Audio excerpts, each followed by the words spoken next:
वैष्णवांश्च श्रीरूपं साग्रजातं सपरिरघुनाथं भुवन्तं सजीवं साद्वैतं सावधूतं परिजनसहितं कृष्णचैतन्यदेवं श्रीराधा कृष्णपादान् सहगणललिता श्रीविशाखान्वितांश्च हे गुरो ज्ञानदादीनबन्धो स्वानन्ददाता करुणैकसिन्धु वृन्दावनासीत हितावतारा प्रसीद राधा प्रणयप्रचारम्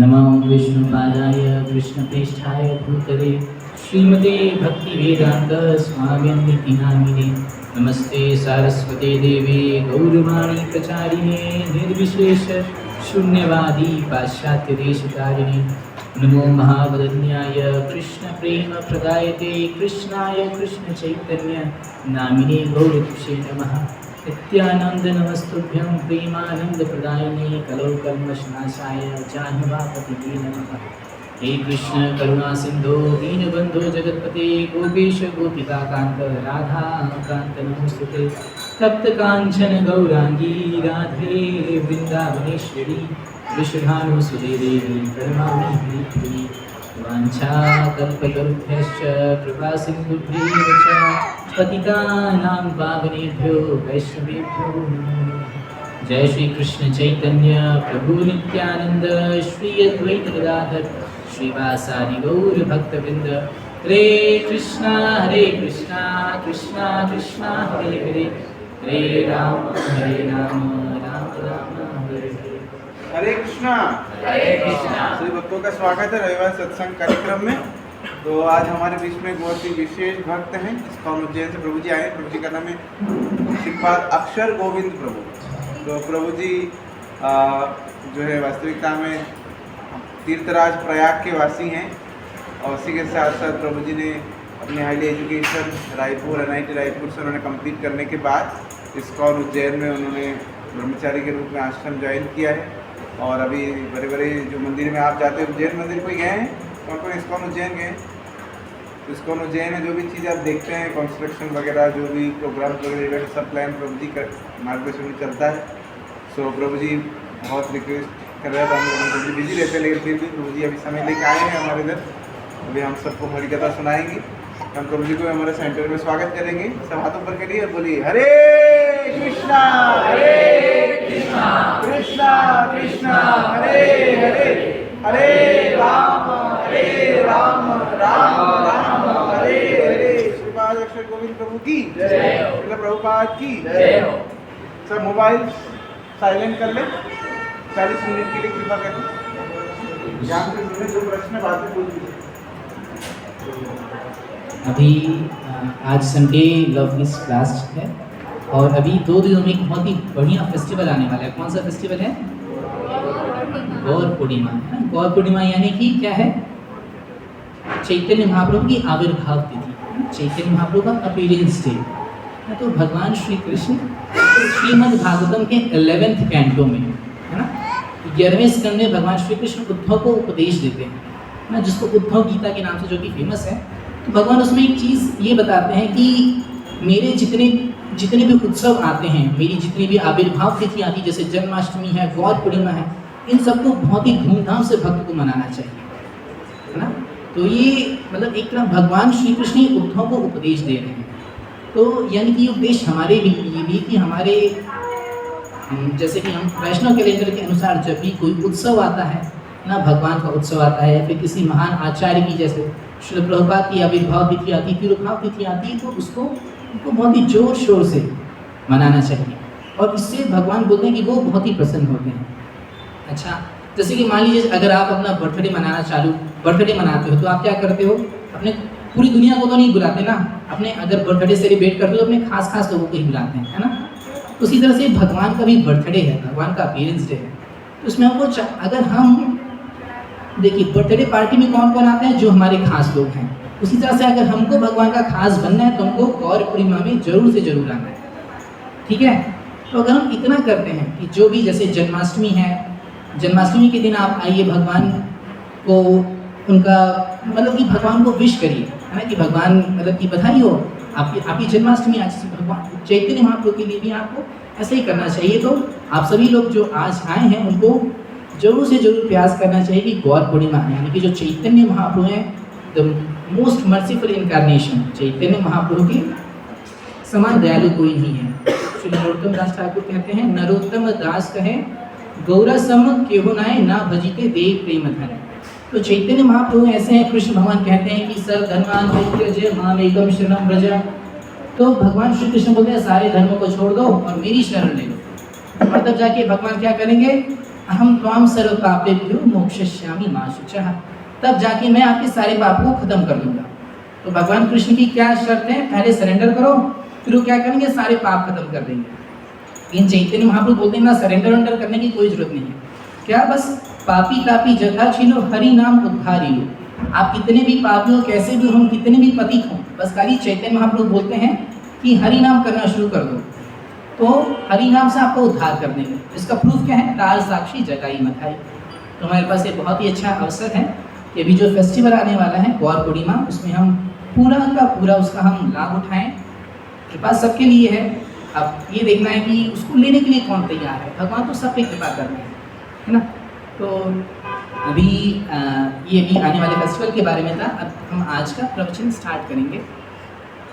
तो अभी हम आज सुबह भी चर्चा कर रहे थे और अभी उसको थोड़ा और एक्सटेंडेड रूप में हम चर्चा करेंगे कि हम किस प्रकार से जो भगवान के प्रति जो सेवा है, सेवा भाव, उसको और बढ़ा सकते हैं, या फिर सेवा भाव क्यों ज़रूरी है, होना चाहिए नहीं होना चाहिए, कितना होना चाहिए। ऐसे हम जितना भी मेरी क्षमता होगी उसके अनुसार मैं चर्चा करने का प्रयास करूँगा अपनी शुद्धिकरण के लिए।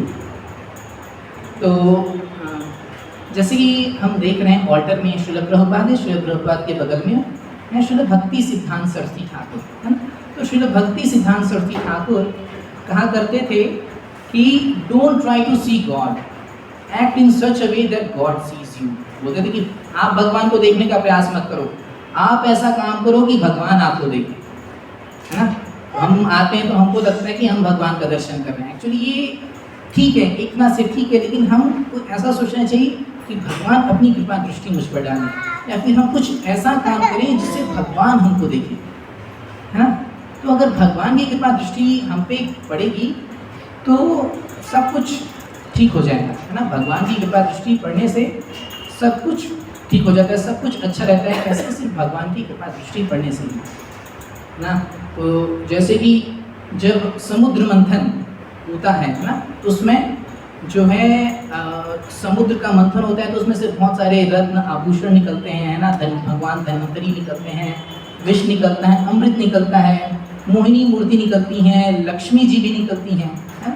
तो अभी जो असुर रहते हैं, राक्षस रहते हैं, वो क्या करते हैं, जब लक्ष्मी जी को देखते हैं तो सोचते हैं कि लक्ष्मी जी हमारे लिए हैं, हमको भोग करना चाहिए, हमारे लिए हैं। लेकिन जब देवता देखते हैं तो सोचते हैं कि लक्ष्मी जी इतनी सुंदर है, तो विष्णु भगवान के योग्य हैं। तो विष्णु जो है लक्ष्मी जी की सेवा करने का प्रयास करते हैं और राक्षस उनको भोग करने का। तो इससे लक्ष्मी जी की दृष्टि दोनों पे पड़ती है, असुरों पे भी और देवताओं पे भी। लेकिन जब वो देवताओं पे उनकी लक्ष्मी जी की दृष्टि पड़ती है तो सिर्फ लक्ष्मी जी की दृष्टि से सारे के सारे देवता जो कि अपना सारा वैभव खो चुके थे, अपनी सारी शक्ति खो चुके थे, उन्हें सारा वैभव, सारी शक्ति वापस आ जाती है। तो ये होता है भगवान या भगवान की शक्ति की दृष्टि पड़ने का प्रभाव। तो हम चर्चा कर रहे थे कि हमें किस प्रकार से काम करना चाहिए कि भगवान की दृष्टि हम पर पड़े। तो जैसे जब भगवान की दृष्टि पड़ती है या लक्ष्मी जी की, भगवान कृष्ण की दृष्टि पड़ती है तो सब कुछ अनुकूल हो जाता है।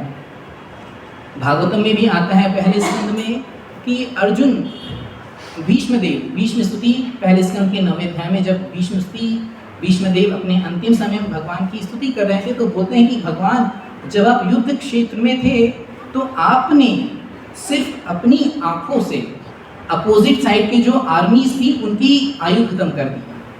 यानी कि अर्जुन युद्ध में अपने रथ में बैठे हुए, उनके रथ में भगवान श्री कृष्ण सारथी हैं और भगवान ने सामने वाली कौरवों की आर्मी को देखा और उन सभी की आयु खत्म हो गई। अर्जुन तो बस खाली ऐसे निमित्त मात्र भव सव्यसाची, बस खाली कहने के लिए बाढ़ चला रहे थे। भगवान ने तो सबको अपने आंखों से पहले ही मार डाला था, है ना। और जब भीष्मदेव शरशैया पर लेटे हुए थे, है ना, तो उनके शरीर में बहुत दर्द हो रहा था। फिर भगवान उनके पास जाते हैं तो भगवान उनको देखते हैं भीष्मदेव की ओर, और फिर भगवान की कृपा दृष्टि पड़ने से भीष्म देव का पूरा दर्द तुरंत चला जाता है।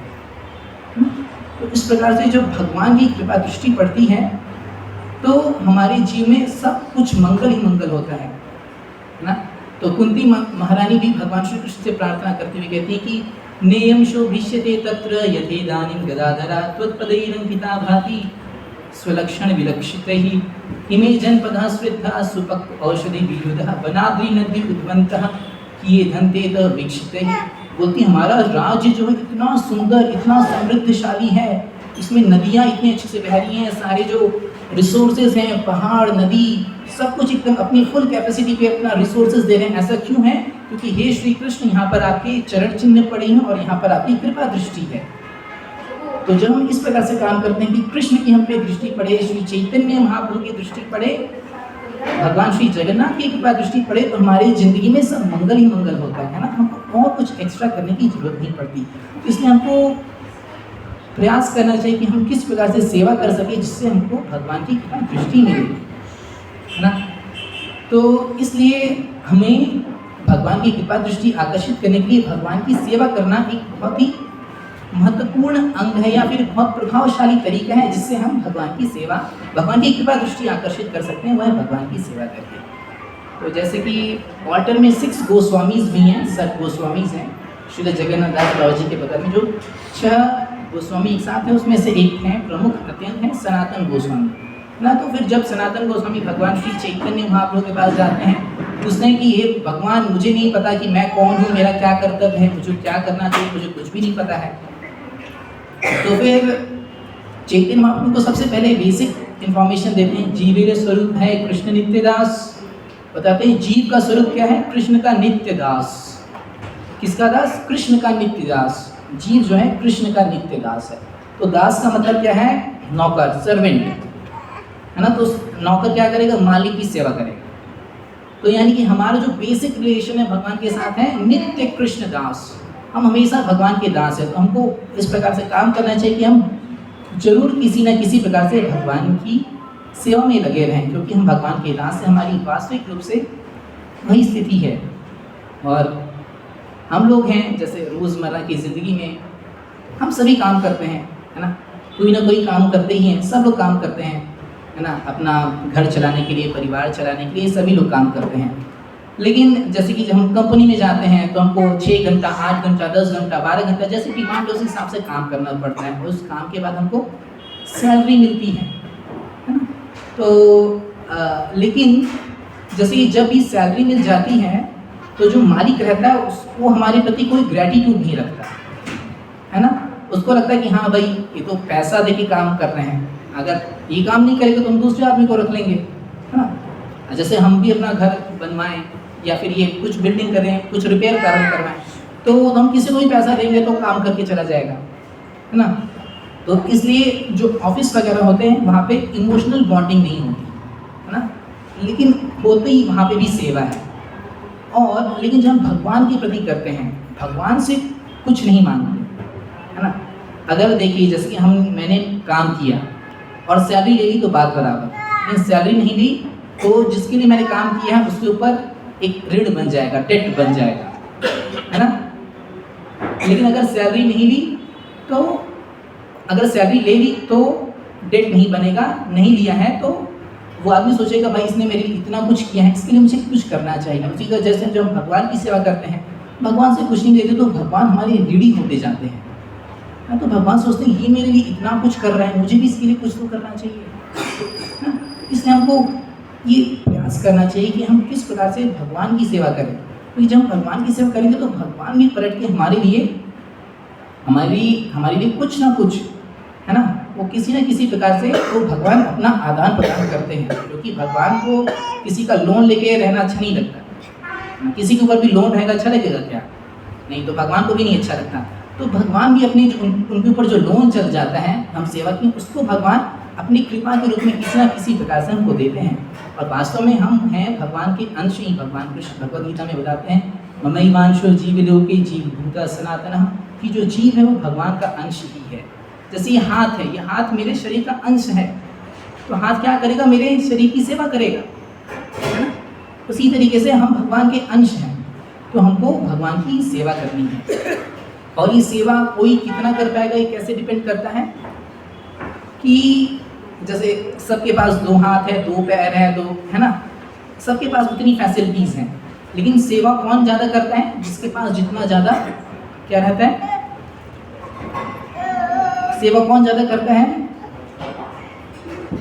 ठीक है, समर्पण। जिसके पास जितना ज़्यादा प्रेम है, क्योंकि फैसिलिटीज़ तो सबके पास समान है ना।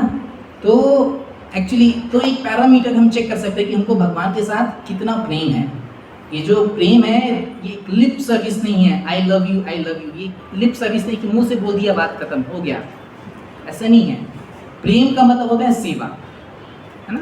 और प्रभुपाद भी जब भी भक्ति को ट्रांसलेट करते हैं तो बोलते हैं डिवोशनल सर्विस, भक्तिमयी सेवा, है ना। तो हम चेक कर सकते हैं, जैसे कभी कभी लोग पूछते हैं कि मैं जब कर रहा हूँ भक्ति में उन्नति हो रही है नहीं हो रही, कैसे पता चलेगा? आप खुद चेक कर सकते हो, हम खुद चेक कर सकते हैं हमारी भगवान के प्रति सेवा करने की इच्छा बढ़ रही है कि नहीं, हमारी भौतिक इच्छाएं कम हो रही हैं कि नहीं। तो इस प्रकार से ये पैरामीटर है जिससे हम खुद चेक कर सकते हैं कि हम भगवान से प्रेम करते हैं कि नहीं। और ये जो भगवान है ये पूरी तरीके से आध्यात्मिक है।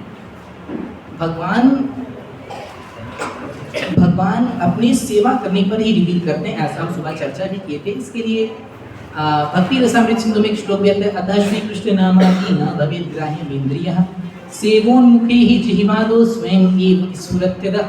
कि अतः श्री कृष्ण नाम आदि, भगवान श्री कृष्ण के जो नाम रूप गुण लीलाएं हैं ये न भवेत् ग्राह्यम् इंद्रियः, ये हमको हमारी इंद्रियों से कभी नहीं समझ में आने वाले। हम सोचे कि हम भगवान को अपनी बुद्धि से समझ जाएंगे, है ना, कभी नहीं संभव होने वाला है, इट इज नॉट पॉसिबल, वो संभव ही नहीं है ना। तो लेकिन सेवोन्मुखे ही जिह्वादो, भगवान को समझने के लिए क्या करना पड़ेगा? सेवा करनी पड़ेगी। और ये सेवा कहाँ से स्टार्ट होती है? जिह्वादो, जीभ से। किस प्रकार से स्टार्ट होती है जीभ से ये सेवा? नाम जप से। और प्रचार, और कुछ, और कुछ, और कुछ,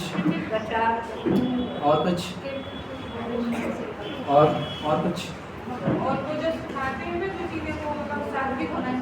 हाँ, माता जी ने, आप सब लोग ने ठीक बताया, लेकिन माता जी जो अभी बताएं, प्रभुपाद 2 चीज़ बताते हैं। जिह्वा, जीभ का 2 काम है, एक तो बोलना और एक खाना, है ना। तो बोलना यानी कि हरि नाम जप करना। तो प्रचार तो दूसरी चीज़ है, प्रचार तो दूसरे के लिए है, पहले हम खुद का काम कर, खुद को देखें ना। तो हरि नाम जप। और सेवोन्मुखे ही जिह्वादो, तो पहले हमको जीभ से सेवा स्टार्ट करनी है।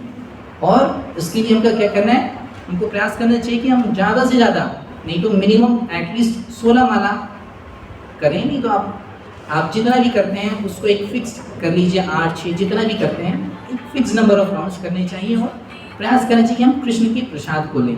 तो इससे क्या होता है? स्वयं एव स्फुरत्यदः, तो इससे भगवान श्री कृष्ण स्वयं ही अपने आप को प्रकाशित करने लगते हैं।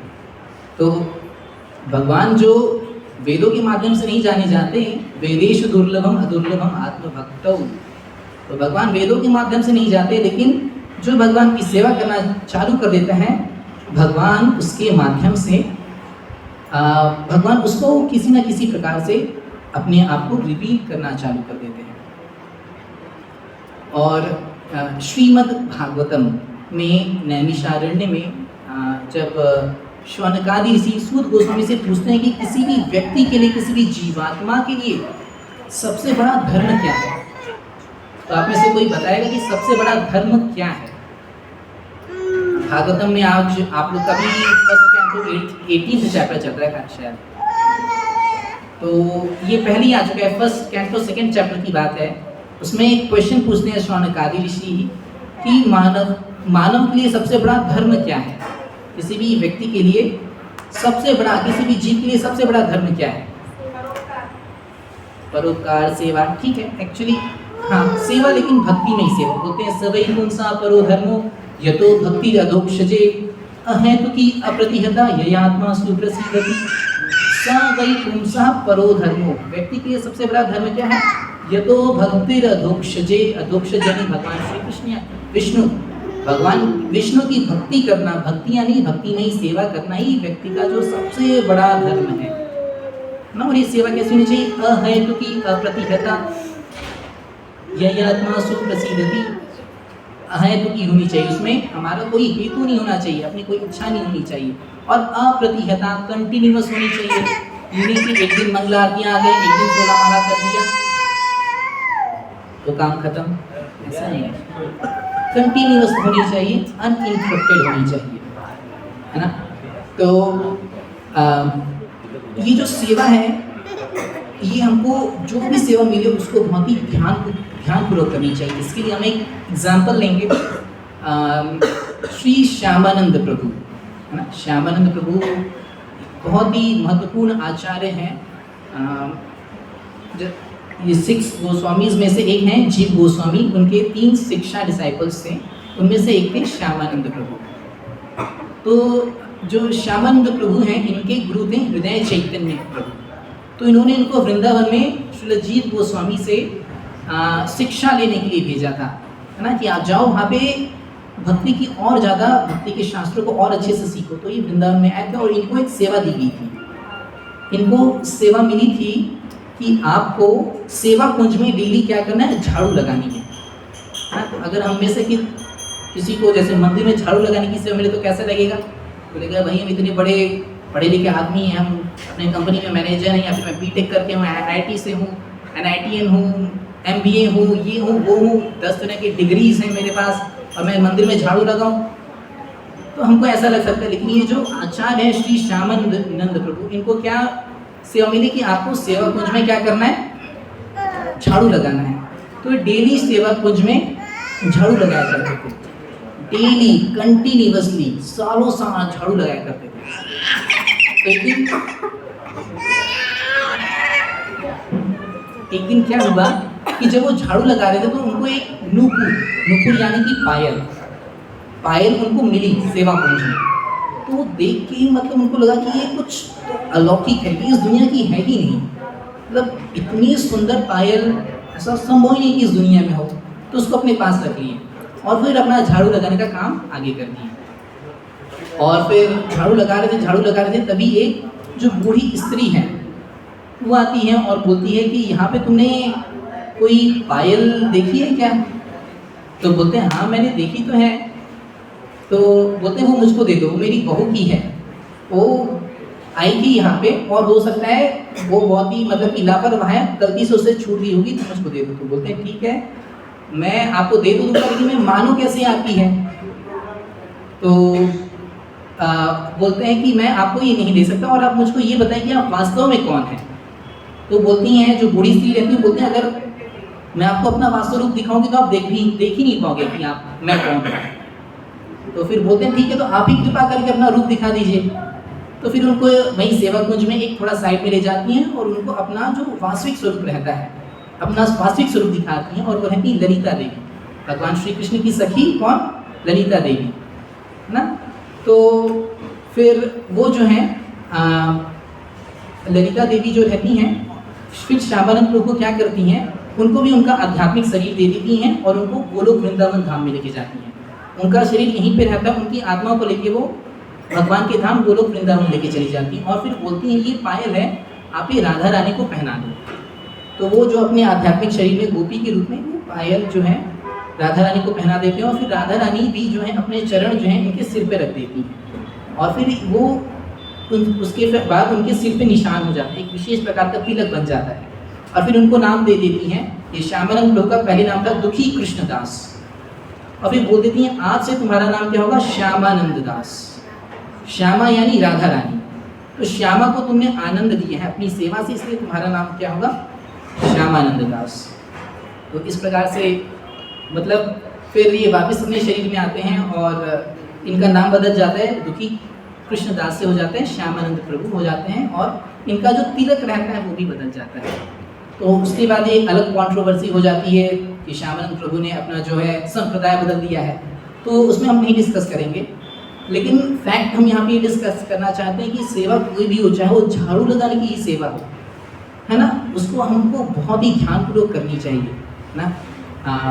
क्योंकि हमको ये नहीं मालूम कि कौन सी सेवा भगवान को कितना प्रसन्न करती है। यहाँ भगवान किसी भी सेवा में कोई भेदभाव नहीं करते। जैसे कि श्रील प्रभुपाद हैं, श्रील प्रभुपाद कह रहे थे एक बार इस्कॉन वृंदावन में प्रवचन दे रहे थे, तो जैसे यहाँ पे जो फ्लोरिंग है, यहाँ पे टाइल्स लगी है ना, तो वहाँ पे इस्कॉन वृंदावन में जो मंदिर में फ्लोरिंग है वहाँ पे वाइट और ब्लैक मार्बल की फ्लोरिंग है ना। तो प्रभुपाद कह रहे थे कि जो व्यक्ति मंदिर की जो फ्लोरिंग साफ कर रहा है, फर्श की सफाई कर रहा है, धुल रहा है, इसको साफ कर रहा है, जो कि सफ़ेद और काले रंग की है, और ये जो व्यक्ति कृष्ण और बलराम की सेवा कर रहा है, वो दोनों भी सफ़ेद और कृष्ण काले रंग के, उन दोनों में कोई अंतर नहीं है। तो चाहे मंदिर की फर्श साफ करना हो या फिर डेली वर्शिप हो, सेवा में कोई अंतर नहीं होता। सेवा पूर्ण रूप से आध्यात्मिक होती है। ये हमारी भौतिक दृष्टि ये भेदभाव करती है कि ये सेवा अच्छी है, वो जैसे कि किसी को भी सेवा दिया जाए, किसी को भी बोला जाए मंगल आरती लीड करो, संडे ऑफिस क्लास दो, भागवतम क्लास दो, सबको लगता है बहुत अच्छी सेवा है ना, बढ़िया सेवा कर रहे हैं। और फिर हमको किसी को कुकिंग करने को बोला जाए, साफ करने को बोले, तो हमको लगता है ये थोड़ा मिनिमल सेवा, छोटी सेवा है। लेकिन वास्तव में ऐसा नहीं होता। भगवान के लिए सब समान है। तो सेवा ये पूरी तरीके से आध्यात्मिक होती है, और सेवा बड़ी छोटी नहीं होती। हमारी छोटी से छोटी सेवा भी भगवान कितना अप्रिशिएट करते हैं, सराहना करते हैं, हम समझ नहीं सकते। जब श्रील प्रभुपाद राधा दामोदर मंदिर में थे, जब श्रील प्रभुपाद ने संन्यास लिया था, वो राधा दामोदर मंदिर में रह के अपना भागवतम के फर्स्ट कैंटो पे प्रथम स्कंद लिख रहे थे। तो उस दिनों वो राधा दामोदर मंदिर में रहते थे, और अभी भी वृंदावन में राधा दामोदर मंदिर में प्रभुपाद जी का रूम है। तो जब वहाँ रहते थे तो डेली एक बूढ़ी स्त्री थी, माता जी थी, वो यमुना का जल लेकर आती थी राधा दामोदर के सुबह को स्नान कराने के लिए, है ना। तो प्रभुपाद बताते हैं कि वो स्त्री सिर्फ अपनी एक छोटी सी सेवा कि प्रतिदिन वो यमुना जल राधा दामोदर की लेके आती थी, इसके कारण वो भगवत धाम चली गई। तो देखिए सेवा कोई बड़ी नहीं है, सिर्फ क्या करना है, यमुना जल जो कि कितना सारा अवेलेबल है, और वो सेवा तो कोई भी कर सकता है, उसके लिए कोई क्वालिफिकेशन की भी जरूरत नहीं है। लेकिन हमारा भाव क्या है, एक छोटी सी सेवा से भी भगवान इतना प्रसन्न हो जाते हैं, अगर वो सही भाव से की जाए कि भगवान हमको अपना धाम भी दे सकते हैं नहीं बल्कि दे भी देते हैं। तो इसलिए हमें सेवा में डिस्क्रिमिनेशन ना करके हमको सेवा बहुत ही अच्छे से करनी चाहिए। भगवान की सेवा करना बहुत ही सौभाग्य वाले लोगों को मिलता है, क्योंकि घर परिवार की सेवा करनी चाहिए, बिल्कुल अच्छी बात है। लेकिन मतलब जैसे कि हर एक चीज़ होता है ना, ऐसा नहीं है कि हम मतलब पूरी तरीके से अपने घर की रिस्पॉन्सिबिलिटीज़ को छोड़ के पूरी इमेच्योर तरीके से हम भगवान की ओर सब, जैसे इसको बोलते हैं शमशान वैराग्य। जैसे कोई व्यक्ति होता है ना, शमशान में जाता है और देखता है कि भाई ये आदमी मर गया, ऐसे एक दिन आएगा मेरा भी मर जाएगा, मैं ज़िंदगी भर बहुत ही सिंसियरली रहूँगा, कोई पाप नहीं करूँगा, बहुत अच्छे से धर्म करूँगा। लेकिन फिर ऐसा वैराग्य उसको क्या होता है, जब वो शमशान में रहता है, फिर घर आता है वापस, फिर से उसका वही यूजुअल जो है रूटीन चालू हो जाता है ना। तो हमको ऐसे शमशान वैराग्य नहीं करना है कि हम इमेच्योर तरीके से सब कुछ छोड़ दें, लेकिन हमको ये बहुत ही ध्यानपूर्वक करना है कि हम अपने घर परिवार के साथ भगवान की सेवा को किस प्रकार से करें, है ना। तो क्योंकि हम देखेंगे तो हम ये खुद जान सकते हैं कि हम अपना बहुत सारा जो समय है वो ऐसे यूजलेस तरीके से वेस्ट कर देते हैं, और हमको लगता है कि हम अगर इन लोगों के साथ अपना टाइम इन्वेस्ट नहीं करेंगे तो हमको बाद में फ्यूचर में यही लोग तो हमको ख्याल रखेंगे। लेकिन वास्तव में ऐसा नहीं है कि हमारे जो भौतिक संबंध है वही हमारा ख्याल रखेंगे, वास्तव में तो असली ख्याल रखने वाले भगवान हैं। जब युधिष्ठिर महाराज जो हैं, उनके कुरुक्षेत्र का युद्ध खत्म हो गया था, युधिष्ठिर राजा बन चुके थे, और उनके साथ उनके घर में धृतराष्ट्र और गांधारी रहा करते थे। तो एक दिन की बात है, विदुर आते हैं, विदुर आके उन लोगों को ज्ञान प्रदान करते हैं, धृतराष्ट्र और गांधारी को, है ना। वो ज्ञान प्रदान करते हैं और फिर बोलते हैं कि देखो तुम इतने बूढ़े हो गए, तुमको तो रिटायरमेंट लेना चाहिए, अभी तक गृहस्थ वानप्रस्थ बन जाना चाहिए, ऐसे उनको बहुत ही लंबा चौड़ा इंस्ट्रक्शंस देते हैं। तो ये सुन के फिर धृतराष्ट्र और गांधारी वन में चले जाते हैं। फिर अगली सुबह जब युधिष्ठिर महाराज उठते हैं तो देखते हैं कि अरे महल में तो हमारे महाराज धृतराष्ट्र और गांधारी हैं ही नहीं, कहाँ चले गए ये लोग। बहुत ही दुखी हो जाते हैं। तो सोचते हैं कि इनका पालन मैं ही तो करता था, अब ये लोग चले जाएंगे, हमारे जो काका हैं वो अंधे भी हैं, इतने बूढ़े हैं, उनका पालन पोषण कौन करेगा। ऐसे सोच के बहुत ही वो विलाप करने लगते हैं ना। तो भी नारद मुनि प्रकट होते हैं और नारद मुनि उनको बहुत ही लंबे चौड़े इंस्ट्रक्शंस देते हैं, लेकिन उनमें से वो एक बात बोलते हैं कि ये देखो, तुम इनकी रक्षा नहीं कर रहे हो। वास्तव में जो आदमी खुद सांप के या अजगर के मुंह में है, वो कैसे किसी की हेल्प कर सकता है। अगर जो आदमी किसी आदमी को अजगर निगल रहा है ना, वो आदमी किसी की हेल्प कर सकता है क्या? वो आदमी तो खुद अजगर के मुंह में है ना, वो कैसे किसी की हेल्प करेगा? कर पाएगा क्या? आपको क्या लगता है? नहीं कर पाएगा। कोई भी आदमी जो खुद अजगर के मुंह में, वो कैसे हेल्प कर पाएगा?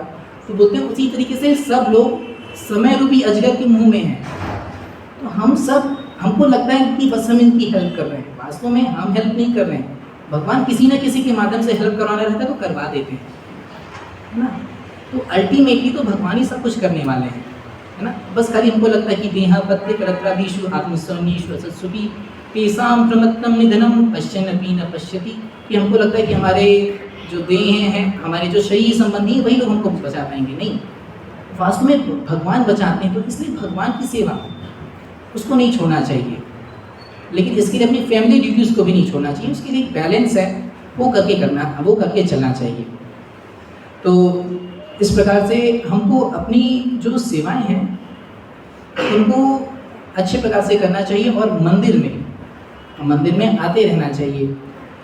लेकिन जैसे कि जब कई सारे लोग मंदिर में आते हैं, है ना, तो सुंदर गोपाल वो एक बहुत ही फेमस प्रचारक हैं इस्कॉन में, वो बोल रहे थे कि एक व्यक्ति मेरे पास आया, बोल रहा था कि तुम लोग इतने बड़े बड़े मंदिर क्यों बना लेते हो, उससे अच्छा तो गरीबों को दान दे दिया करो।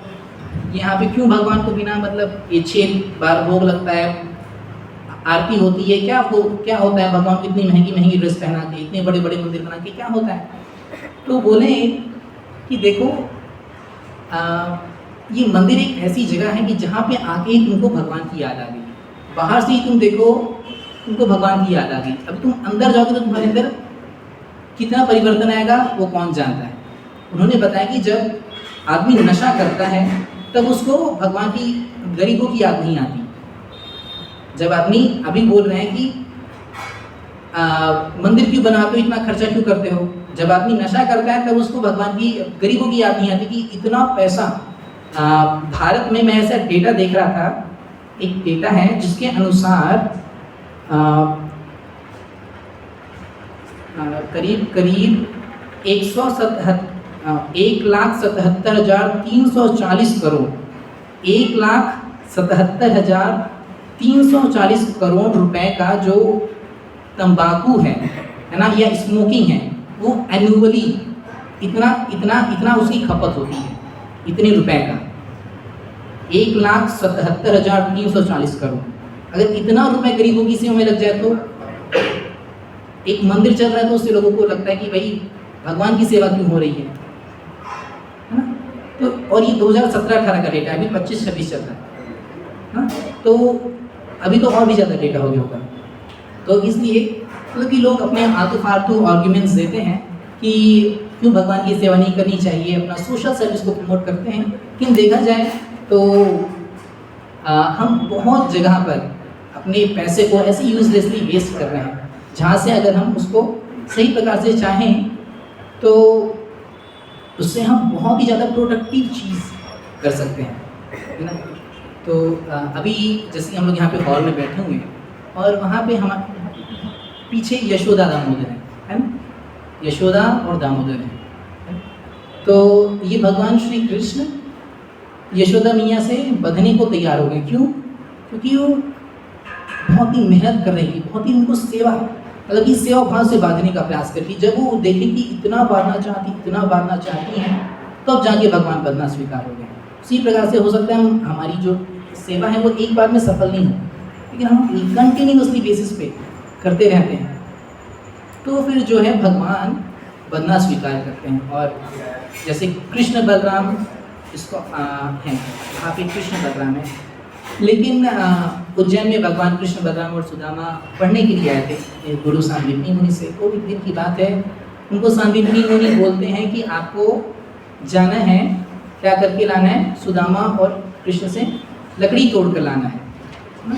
और लोग जाते हैं, लकड़ी तोड़ने जाते हैं, और फिर उस दिन तूफान आ जाता है और फिर लोग वापस नहीं आ पाते, रात भर बाहर ही रहते हैं ना। तो फिर भगवान, उनके जो गुरु हैं, सुबह अगले दिन ढूंढने निकलते हैं, आवाज़ देते हैं कि कृष्ण कहाँ हो, सुदामा कहाँ हो, ऐसे बहुत देर ढूंढते हैं, पर निकलते हैं। और फिर जब कृष्ण और सुदामा उनको मिलते हैं तो फिर बताते कि तुमने मेरे लिए इतनी मेहनत की, मतलब तुमने रात भर, जब तूफान आया, ये नहीं कि तूफान आ गया तो तुम लोग को लकड़ी नहीं मिली तो तुम लोग वापस आ गए।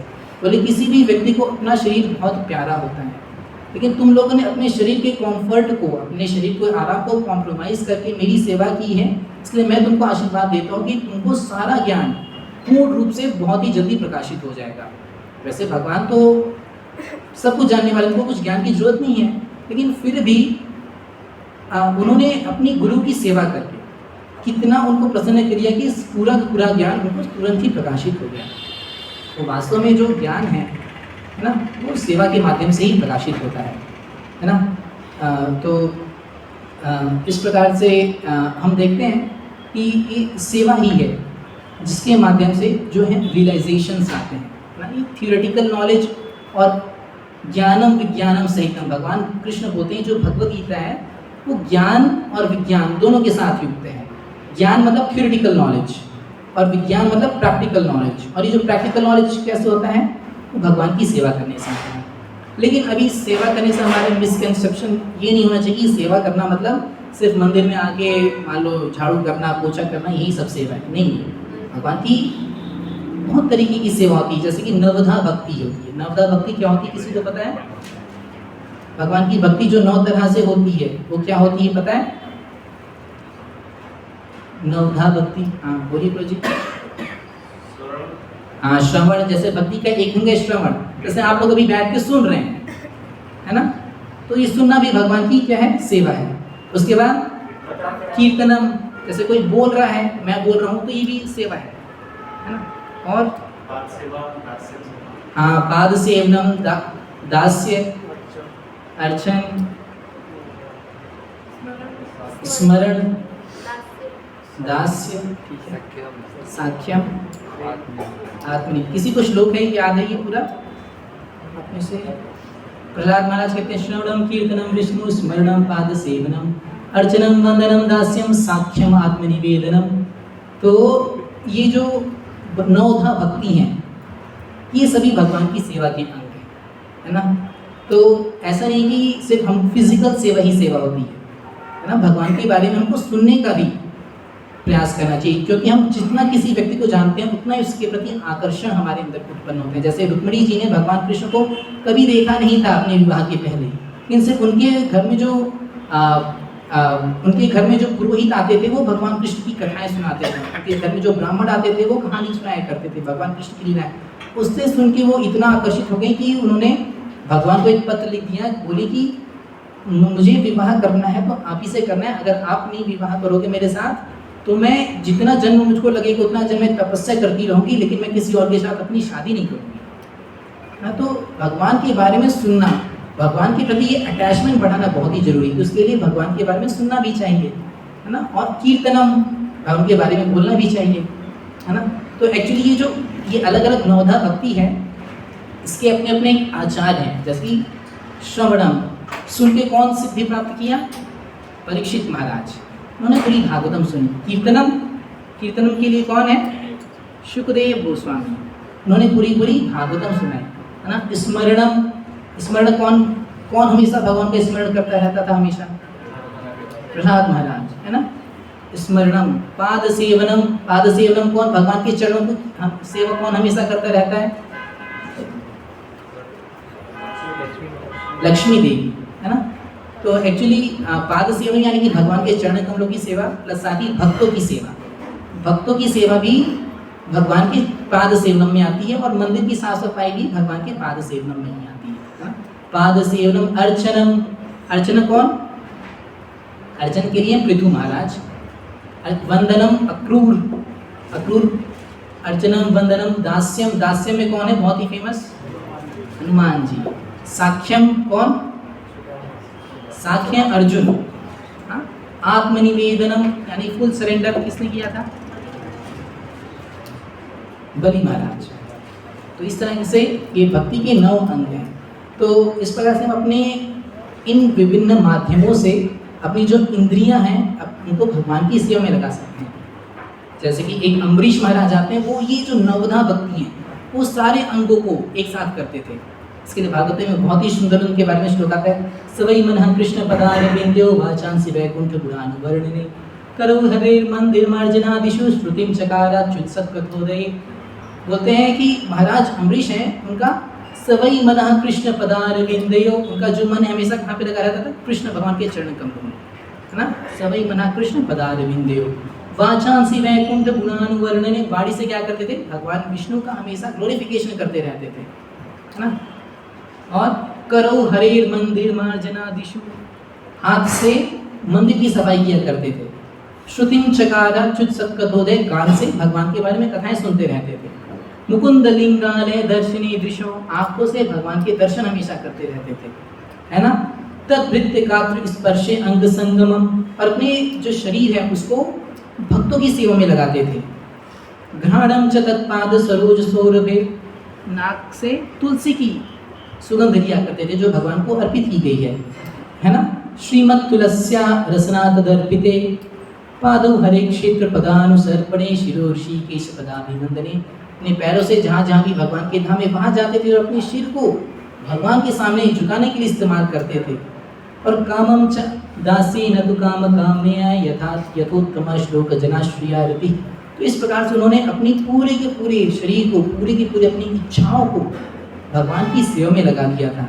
तो ये बहुत ही प्रैक्टिकल तरीका है कि किस प्रकार से हम हर प्रकार से भगवान की सेवा में नियोजित हो सकते हैं। बहुत ही कठिन नहीं है, मतलब कोई भी आप कहीं भी रहो, अपना कुछ काम कर रहे हो, उसको चला काम करते समय भगवान का कोई प्रभुपाद एक लेक्चर सुना चला दिए, लोग सुनते रह सकते हैं, है ना। तो स्मरणम, आप कहीं भी हैं, कुछ भी कर रहे हैं, भगवान के बारे में, भगवान का दर्शन करके कहें, स्मरण करिए कि आज भगवान ने क्या ड्रेस पहनी है, मुकुट कैसा लगाया है ना, उसको स्मरण करिए, क्या समस्या है, स्मरण, है ना। भक्तों की सेवा करिए, पाद सेवनम, है ना। तो इस प्रकार से हम जो है हर प्रकार से हर समय भगवान की सेवा में लगे रह सकते हैं। और भगवान की सेवा में हमने जैसे स्टार्टिंग में डिस्कस किया था कि कोई छोटी बड़ी नहीं होती, जैसे भगवान के विग्रहों की सेवा और मंदिर की सेवा, इसमें कोई अंतर नहीं है। वैसे ही और भी एग्जाम्पल आता है, जब भगवान राम समुद्र पे अपना जो सेतु है वो बना रहे थे, तो ये स्टोरी तो बहुत ही फेमस है, सब जानती हैं कि गिलहरी भी थी, सब जो है हनुमान जी बड़े बड़े पत्थर फेंक रहे थे और वानर बड़े बड़े पत्थर फेंक रहे थे, और जो गिलहरी है वो खाली कुछ रेत के कण वो जाती थी, अपने शरीर में लोटती पोड़ती थी, जितना उसके शरीर में रेत लग गई वो जाके समुद्र में छलांग लगा देती। तो फिर हनुमान जी बोलते हैं थोड़ा अहंकार के साथ कि अरे गिलहरी तुम यहाँ से साइड हो जाओ, नहीं तो तुम पैर के नीचे दब जाओगी, आ जाओगी, दब जाओगी। तो फिर राम भगवान बोलते हैं कि राम भगवान को पता चलता है, तो बोलते हैं कि एक्चुअली ऐसा नहीं है, तुम लोग बड़े बड़े जो पत्थर डालो उसके बीच में जो ये गिलहरी है उसकी जो रेत है उसके बीच में सीमेंटिशियस ऐसे कुछ उसको जोड़ने का काम कर रही है, उसके बीच के जो गैप्स हैं उसको जोड़ने का काम कर रही है। तो वो भगवान कोई कितनी बड़ी सेवा करता है उसको नहीं अप्रिशिएट करते, भगवान हमेशा सेवा भाव को अप्रिशिएट करते हैं, है ना। तो इसलिए हमारी जितनी भी क्षमता है ना, हमको हमारी क्षमता के अनुसार सेवाएं जरूर करने का प्रयास करना चाहिए। और अगर हम सेवा करते हैं तो भगवान हमारे दृढ़ी हो जाते हैं, है ना, क्योंकि भगवान को भी लगता है कि ये आदमी ने मेरे लिए इतना कुछ किया है ना, मुझे भी इसके लिए कुछ करना चाहिए। अगर हम जैसे कि भगवान से प्रार्थना करें, ठीक है वो अच्छा है, लेकिन प्रार्थना से भी ज़्यादा अच्छा है सेवा, है ना, क्योंकि फिर भगवान को लगता है कि अब मुझे इसके लिए क्या करना चाहिए, है ना। तो इसलिए हमको किसी प्रकार से भगवान की सेवा में लगे रहने का प्रयास करते रहना चाहिए। अभी समय हो गया है, आप लोग के कुछ क्वेश्चंस हैं तो बता सकते हैं, नहीं तो फिर डिस्कशन को आगे कंटिन्यू करेंगे।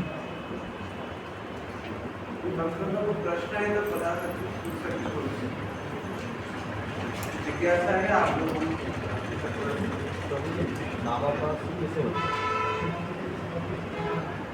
नाम अपराध से कैसे बचे? तो सबसे पहले तो ऐसा बोलते हैं कि inattentive chanting is the root of all offences, है ना, कि जो ध्यानपूर्वक ना जप करना वो सारे अपराधों का जड़ है। तो ये प्रयास करना चाहिए कि जब भी हम जप करें तो सिर्फ बोलें और सुनें, माइंड का कोई खेल नहीं होना चाहिए। बोलना बहुत आसान है, करना बहुत कठिन है। तो बस यही है कि हम जैसे एक बार में एक ही काम करना चाहिए, है ना।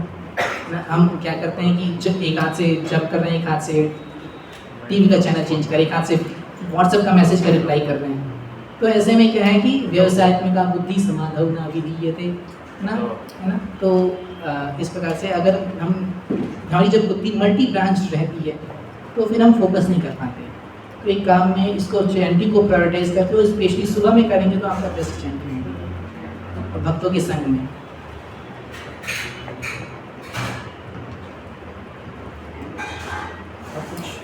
कुछ डिस्कस करना चाहिए? मेरा एक प्रश्न था आपको कि बहुत सी बार मतलब हम सेवा करते हैं तो उस सेवा को एक ऐसा एक्टिविटी या ऐसा एक टास्क के रूप में उसको समझने लग जाते हैं कि मुझे टास्क है और आए हो तो मतलब मुझे इसको संपूर्ण करना है। तो सेवा का मतलब जो मूल उद्देश्य होता है कि मेरा हृदय का निकट है तो मुझे सेवा भाव से युक्त होकर सेवा करनी है, कहीं ना कहीं वो कभी कभी पीछे छूट जाता है। वो सेवा बस एक एक्टिविटी बन के रह जाती है। तो वो सेवा का भाव कैसे विकसित किया जा सके? तो सेवा मिलती है, सेवा को हम ऐसे ही कर देते हैं, सेवा का उसमें एक एक्टिविटी के रूप में, लेकिन सेवा का भाव नहीं रह पाता। तो इसके लिए जो भी आपको सेवा देता है उसकी जिम्मेदारी है कि वो आपको बताए कि ये सेवा कितनी इम्पोर्टेंट है।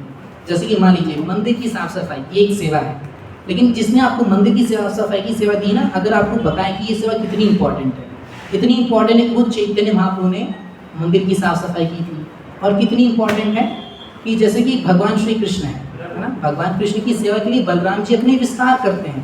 जैसे मृदंग है, करताल है, ये ऑल्टर है, मंदिर है, वो सब बलराम जी का विस्तार है। तो ये जो मंदिर है ना, मंदिर, ये मंदिर क्या है? भगवान के लिए आश्रय स्थान है। तो ये मंदिर को बलराम जी का एक्सपेंशन या फिर नित्यानंद प्रभु का एक्सपेंशन माना जाता है। तो अब मंदिर की साफ सफाई कर रहे हैं यानी कि आप डायरेक्टली नित्यानंद प्रभु की सेवा कर रहे हैं। तो जो आपको सेवा दे रहे हैं ना, ये उसकी जिम्मेदारी कि वो उस सेवा का महत्व आपको बताए, तो सेवा भाव नहीं जाएगा।